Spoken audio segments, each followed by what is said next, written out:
the game of hockey, and it's the greatest league in the world. The NHL, and to have a game 7, you hear so many players and people in general in sports talk about playing in game 7s and the excitement of it, and when you're a kid playing road hockey or shooting on the net, in your backyard or in front of your garage. I mean, you're always talking about game 7, game winner, and what have you. So, I mean, it's just, we're all kids, right? I mean, we're all kids playing a game. I love Dino showing the ink. Dude, I had no idea. I had no idea he's tatted up. I didn't either. I didn't either, but it makes total sense. It fits. It looked like he had some sort of wild animal on his left arm, biceps going down into the forearm, and then I couldn't tell what was on the right arm. Something above the fold, right? I mean, he's one of those guys that he's going to wear a dress shirt and he's going to be all business, but for game 7, we're busting out the tats. We're showing you who's boss. In fact, him busting out the tats, I think, is a subliminal message to Vegas to say, take that. You guys, you have messed with the wrong coach and the wrong team. I think Dino gets done. I think, because he's very cliche-ridden, sort of button-up guy. I think the season gets done, and he's got the Harley in the garage ready to go. The leather jacket, the Harley. Yeah. I think Dino, there's more there than he probably wants you to think. And the tats are the tip of the iceberg. Well, and if he does have a Harley in the garage, I don't even know if we're scheduled to do this today, but Dennis Kirk deserves some shout outs here. Because if he's got that Harley in the garage, yes, he should go to DennisKirk.com. Over 160,000 parts and accessories. Whatever you ride, they've got you covered. And the best thing about DennisKirk.com, too, is if you order by 8 p.m., they ship the same day and shipping is free on orders over $89. So hopefully he'll be dusting off that ride and riding his way vroom vroom to the Rocky Mountains in Colorado for the second round series. He rides all over the country. Yeah. Hey, Dennis He doesn't Kirk, take the I'm gonna team plane. I'm going to ride. I'm going to All right, ride. boys, I'm off on my Harley. Here you go. So, boys, this is Mackey and Judd on a Friday here. We're going to get to Action Movie Rewind, Rush Hour, a great late 90s classic. A little bit of Twins discussion, too, because, all right, they've stepped their game up in the last week. But, boys, this is a Game 7 coming up in just a few hours here tonight. And it's a good time to look back, the history of the Mackey and Judd show, long before Declan was even a part-time producer filling in for our old full-time producer, Dave Harrigan. In the first few months of the Mackey and Judd show, it was still the Cinderella ride. It was the honeymoon period of For the them or Parisi us? Suter era. Well, for us. I was going to say, are you talking about the Mackey and Judd show, or are you talking about the Wild? I'm talking about the previous incarnation of the Wild, the Parisi Gotcha, okay. Suter era. This was 2014, the spring. And hockey's always been Judd's thing, and it's been like I jump in. I'm a very bandwagon hockey guy, and everyone who listens to the show knows that. But something lit a flame inside Phil Mackey during those playoffs 7 years ago, and the Hockey Whisperer was born. And for those of you who are new, we've got a lot of new fans of the show, and we appreciate you guys. A lot of you guys are finding us on YouTube, youtube.com/ScoreNorthMN and Purple Daily Podcast. 7 years ago, April 30th, 2014, a little over 7 years ago, the Hockey Whisperer had a premonition. He looked into his hockey crystal ball before Game 7, first round at Colorado. Wild had tied the series 2 games apiece after falling down 2-0. Colorado takes Game 5. Wild take Game 6, force a Game 7. Mm-hmm. And the Hockey Whisperer, live on 1500 ESPN, told you guys, overtime, Nino Niederreiter, book it. And it happened. Mm-hmm. And when the Hockey Whisperer gets strong premonitions, they oftentimes come to fruition.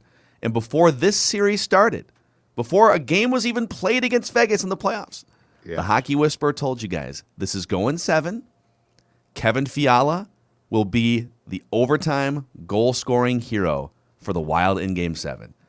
And I'm just saying, listen, who knows what's going to happen tonight, but you best not bet against strong premonitions by the Hockey Whisperer.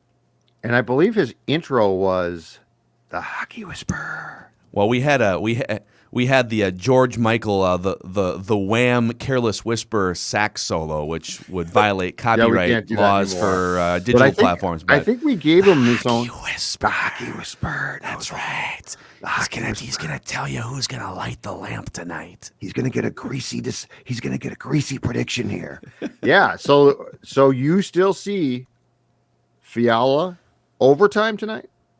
I feel better about that prediction after watching. And by the way, he's Declan's guy, so I would the Hockey Whisper. The Hockey Whisper, in terms of the X's and O's and the actual tactics, would defer to Declan on this. Right. But the Hockey Whisperer feels better about that prediction after what we saw in Game 6 and Fiala just coming to life in the series, right? That he's going to carry that thing over. And just to add to it, because the Hockey Whisperer is getting some strong feelings. It's like those movies, like that Poltergeist movie from the 80s. Yeah. Where of classic Craig T. Nelson. Yeah. You get these like ghost whispers that the wild's here. You walk into a haunted house and you just feel overwhelmed by presence, right? It's like the Hockey Whisperer walks into the playoffs and sometimes is just hit with strong hockey visions, right? And so Fiala, Game 7, overtime, and he's kind of feeling 3-2. He's kind of feeling 3-2. Okay. I think I said 4-3. Dex, you said 5 to. I said 5-2 with an empty net. Okay. 5-2 with an empty net. So the Whisperer is saying 3-2. 3-2. 3-2. I'm gonna write overtime winner, Kevin Fiala.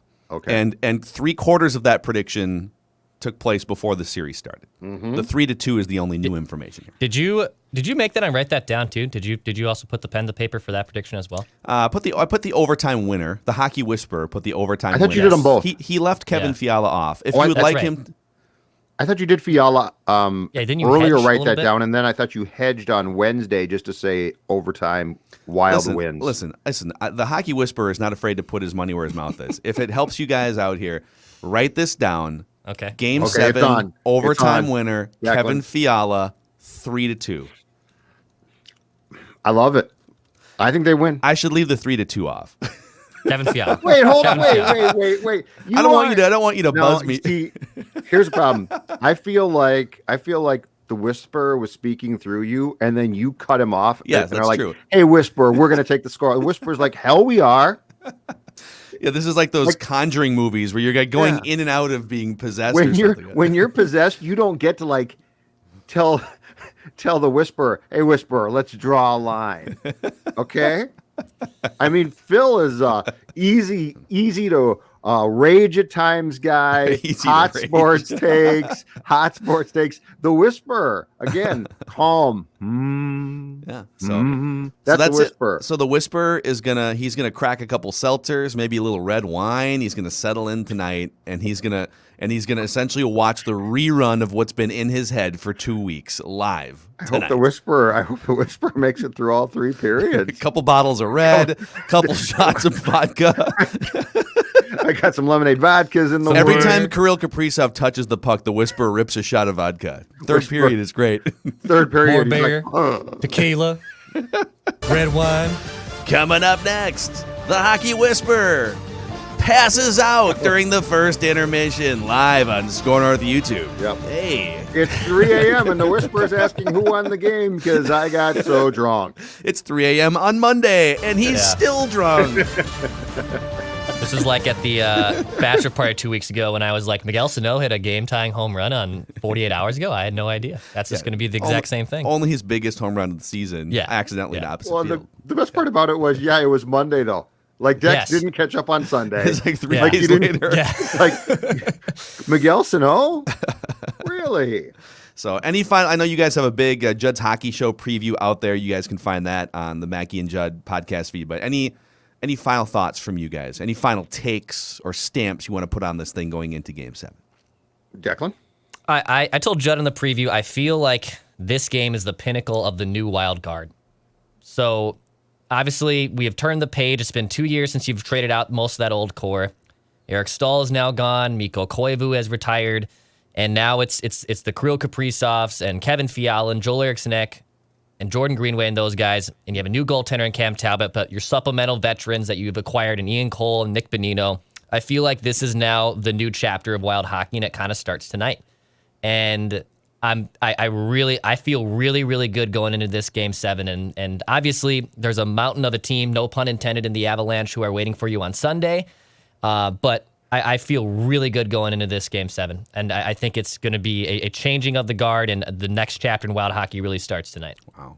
I'd like to put my sports dad hat on right now. Okay. And off Dex's point, though, say this. If you're a Wild fan or, heck, a Minnesota sports fan, enjoy this. And here's why. This is, while this should be the beginning of something good, this is unexpected success, right? Like, you thought they might make the playoffs or that they would, but you didn't know that they'd be as good as they've been. You certainly didn't know if they could get to a game 7 when they were down 3-1. And with next season will come different expectations, which it should. That's fair. That's fine. But we're not going to go into next year being like, I wonder if they'll make the playoffs. I mean, there will be an expectation that they make the playoffs and at some point in time make a playoff run here pretty soon.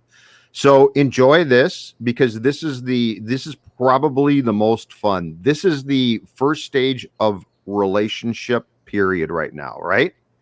Like, this is the new team. Dex is right. Yeah. It's a fun team. Kaprizov, it's fantastic. It's a likable team now, which it was not for a long time. But all of that's going to change in the sense that the expectations are going to be ratcheted up next fall. So game 7s by their nature are so much fun. They're great, but they're especially great when you didn't know that you would get there. And your expectations are, it would be fun to win, but I'm not going to be heartbroken if they don't. Yep. So my sports dad advice is enjoy this experience, because it doesn't come along much. And again, for this franchise, you haven't been to a game 7 since 2014. That's a long time. Yeah, this is house money tonight. Unexpected success, and Vegas. Not only does Vegas have a lot of pressure on them because they're in an expected Stanley Cup window right now, they also have a couple key players that were sidelined from practice. Right? Are they out for the game? Is Ryan Reeves out for the game tonight? Yeah, with COVID? and he didn't play in game 6. Yes, yeah. And Braden McNabb, who is probably, I think, their most physical defenseman. He's very good. Is going to be out too. Huge advantage, because you can now throw a lot of checks and a lot of hits that the Golden Knights can't respond to. They'll be like, oh, we'd like to respond, but our guys who can respond are both on the COVID list. Yeah.